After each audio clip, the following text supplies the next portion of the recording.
Hey guys, this is Homestead Dad again, and I just wanted to talk today a little bit about animal safety. Of course, as soon as I turn the camera on, they want to be loud.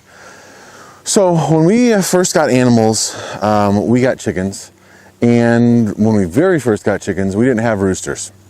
But when you have roosters, especially with kids, I'm not so worried about adults. They can go after adults, but with kids, you've got to be aware of how the roosters are behaving.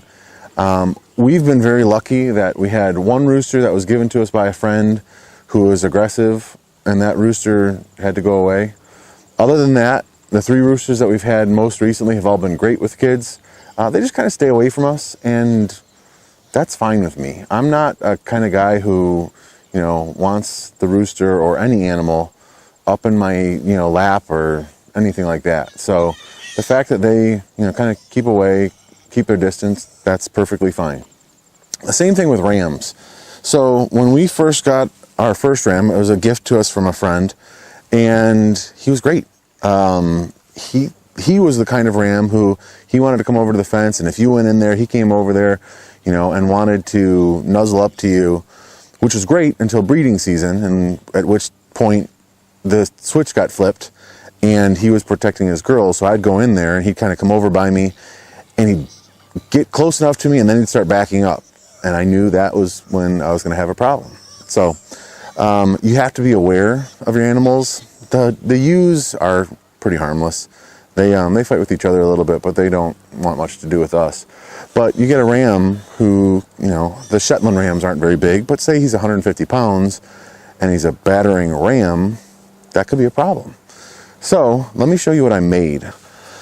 So like I said, when we got sheep, I was looking for something to use to keep in between me and our ram.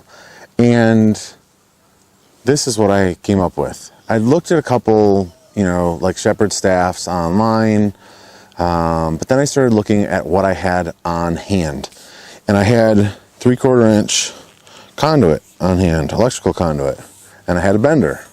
So I just took a length of this, bent my crook in it, and then cut it to the length that I wanted. And what I've done is I've just put some furniture feet, the rubber, I'll bring it up closer, maybe you guys can see, the rubber furniture feet on here and on the other end here, just so it's not, rough, or if I'm trying to grab a sheep with this, hook a sheep with this, it doesn't have a rough edge on it.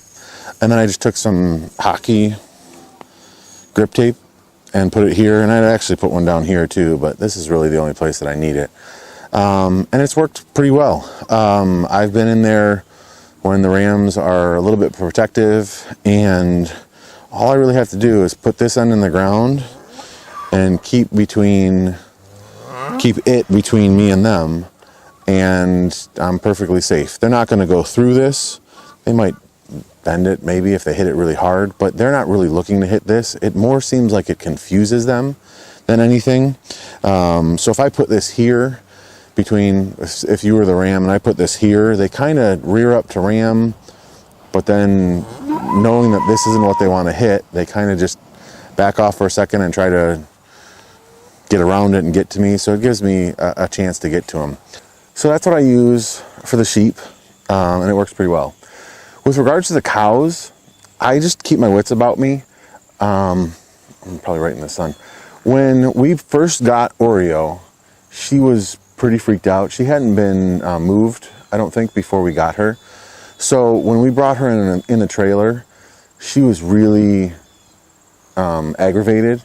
And when I went in there with her, she charged me. I think it was a bluff charge, but I wasn't going to wait around to find out. So since then, she's been great. I can go up to her and pet her, and she's not like, here, let's go see if she'll let me pet her. You know what? While I'm talking, I'm going to turn off the electric fence before I get zapped, because I don't want to get zapped on camera. So she'll let me pet her, kind of brush her on her side. She's not a huge fan of me getting behind her, but, see, she's fine with me rubbing her nose and rubbing her side and her neck. I'm not sure she's so tame as whether or not she would let me milk her, but she's fine with me playing with her, and she'll do that. Bullseye, on the other hand, not real interested in letting us touch him. which is fine. But the cows that we have are not big. She's a small breed. She's maybe 8 or 900 pounds. So obviously, all of this is breed specific. If I had a breed of sheep where the rams were 300 pounds, maybe that conduit shepherd's crook would not, be sufficient. So, but that's just what I do here on our place. That shepherd's crook works well, and we don't have a whole lot of animals, and the breeds of animals that I tend to get tend to be a little bit smaller, because I haven't been around animals all my life, at least this kind of animal. So if you've got any questions, please feel free to leave them in the comments, and otherwise I'll see you guys next time. Thanks.